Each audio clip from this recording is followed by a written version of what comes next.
What you're watching in Europe is coming here already. Thank goodness that the United States and British were ahead of the curve and voted for Brexit and Trump. Okay, I'm sorry. This is what's going on. I could go on explaining for 2 minutes what has not been said here. I moved here from France 38 years ago. I'm wearing my yellow vest. Okay. Thank you so much for having this. And if you could make your question brief, because we've got only 17 minutes. Okay. Thank you for having this very central debate to our civilization. But basically, here's the situation. The narrative is partly flawed historically in favor of immigration due to the political correctness from the media, from intellectuals, from politicians, and the education system in front of ugly realities. Despite all the subterfuges, we know the Democrats want immigration to boost their voting power.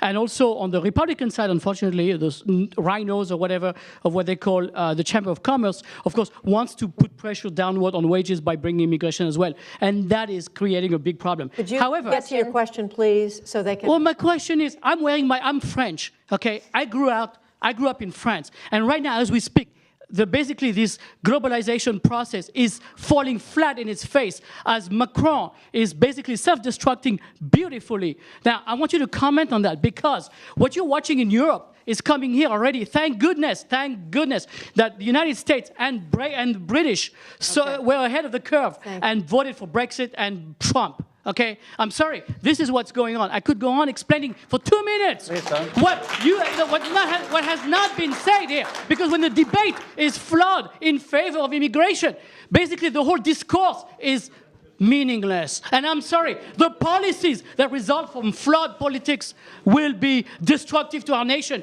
I moved here from France 38 years ago. I'm wearing my yellow vest, okay? And you're asking me to ask a question when I'm trying to explain in 2 minutes what I can really clarify very nicely. I mean, look. Thank you very much. Not all cultures are the same. We disagree on a lot, but I bet the four of us agree it's time for you to stop, sir. We have other people. You don't like the truth. You have to suppress it. You have to basically... You're wasting our time. You don't want to hear it.